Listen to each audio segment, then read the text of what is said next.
Alright folks, it is time once again for another Latchkey food review. And sometimes, you know, foods that we're going to review is not going to come from a fast food place. So I've took a trip to the Dollar General and I got some of these here. 4 different ones. I'm going to be reviewing each one over the weekend. Different videos. And they got a variety of different sandwiches here. 4 different ones to try out. But I figured I'd start out with this one first because I've been doing things similar over the past 2 weeks to what this one is. This is the Raybern's Philly steak and cheese sandwich. I'm gonna go pop this bad boy in the microwave. Over there. We're gonna heat it up. You heat it up inside of this bag here. And it just says it right there. Heat and eat. Can't get no simpler than that. But is it reminiscent of a good Philly cheesesteak? I don't know. We're gonna find out. You're gonna find out with me. Alright, let's go warm this bad boy up.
Alright folks, so we're in my studio / man cave. We got this Raymond's Philly steak and cheese going on.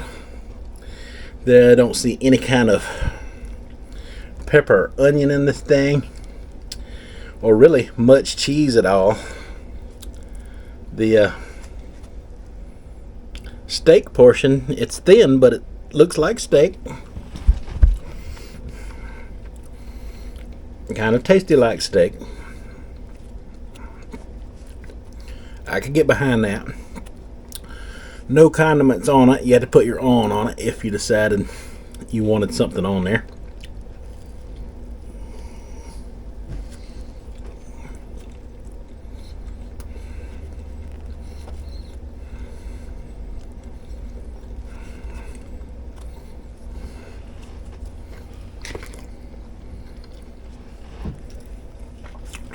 Bread is pretty soft. It took like a minute and a half to heat up the whole thing inside of that package that it's wrapped in.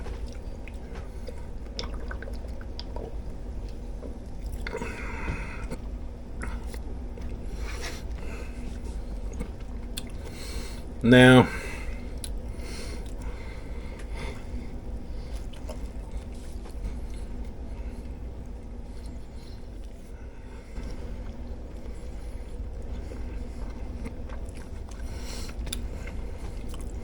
does it represent a Philly cheesesteak type of sandwich? Not really, not so much. There's no mushrooms on it, no bell pepper, no onions, none of that. Which is a little disappointing when it comes to this here. I think some of the Philly cheesesteaks that I have had lately, like the chicken Philly at Zaxby's, represented the original well, and I think, you know, when they include the name Philly in there, I think it's more of a way to honor a great sandwich that's been made by the original makers of the past. All right, as I was saying, I think they did try to honor the original makers of the sandwich very well, and by calling it a Philly. But something like this, I think, comes up a little short for the name. Maybe just a cheesesteak. And mispronouncing something, calling it a Philly cheesesteak is just a way that most people honor what they consider a Philly cheesesteak, no matter where they are, because it's an important sandwich that was made a long time ago, and the way people try to mimic that sandwich is in the way that the original makers intended for it to be. It would be no different than saying you can't call it pizza because it was made somewhere else. It's still pizza. Philly steak is no different from that.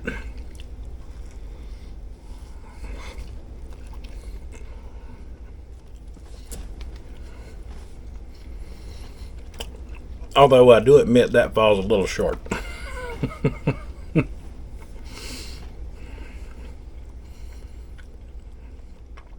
But what do you expect for a $2 sandwich? These were on sale 3 for $6, so I figured I'd give them a review over the week, the different ones. And since we've been doing Philly lately, we just start out there first, right? Right.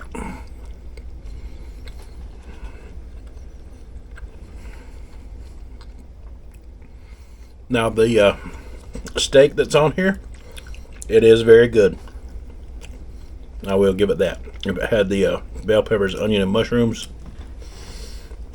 sauteed with it, it would put it over the top. And some more cheese, for goodness sake. How can you call it Philly cheese without the frickin' cheese? It's in there, but it's so thin and so little was used, you can barely tell it was in there.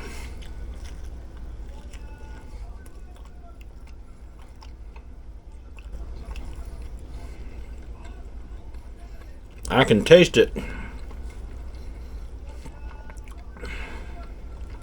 I can taste the cheese in there, but I couldn't tell you what kind it was.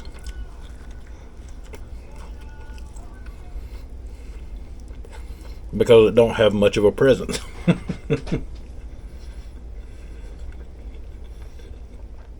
It is a good tasting sandwich for what it is, though.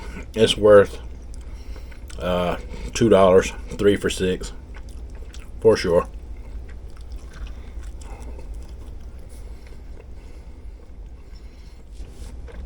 Alright, I'm going to finish this up,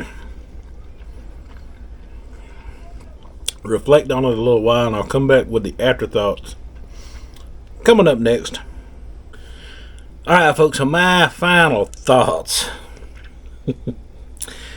on the Raybern's Philly cheesesteak.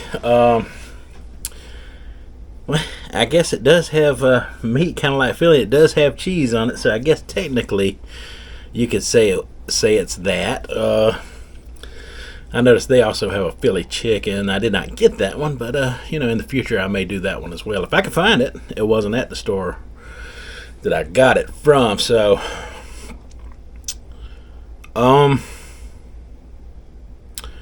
for the price, well, that was on sale, so I don't know what its actual price is, but I don't think they cost very much. I know you can get them like I got those individually wrapped, and you can buy a few of them like that at your Dollar Generals, and I see they got, you can get an entire box of them at the grocery stores for, probably $5 or $6. I'm not exactly sure. I think it comes with about 6 cheesesteaks or whatever sandwich it happens to be. They got different ones. They got steak and cheese as well, which is a steak with a cheddar, which probably the same type of steak, with just a cheddar cheese on it. They got a chicken bacon ranch one I got in there. I'm gonna give that one a review over the weekend. And they got a new secret mystery flavor that I have not heard anyone review yet, that I will be doing as well over the next 2 days. So you'll probably get some extra videos from me that you don't normally get over the weekend. I usually try to do about one a day. Sometimes I skip a day or two, depending on my situation and how things is going in my life at the time. But for right now, I plan on doing these reviews and keeping you informed of how these Raybern's frozen sandwiches are. I mean, I guess this one's hard for me to judge. I don't want to give it a terrible review, but I don't want to give it a perfect review either. We'll just say a 2 light, very light thumbs up for it because of price. It's basically a snack is what you're getting with this sandwich. It's not very big. I think you would get more food out of a hot dog itself than that. But the steak on it is actually good. The steak on it actually is good. The cheese is not so good.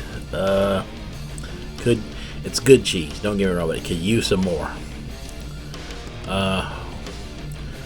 On the picture you see the cheese oozing out of the sandwich, with the steak. Not sure what's going on with that, but mine sort of, evaporated. I could taste it there, but I couldn't see it. It was invisible. They use invisible cheese.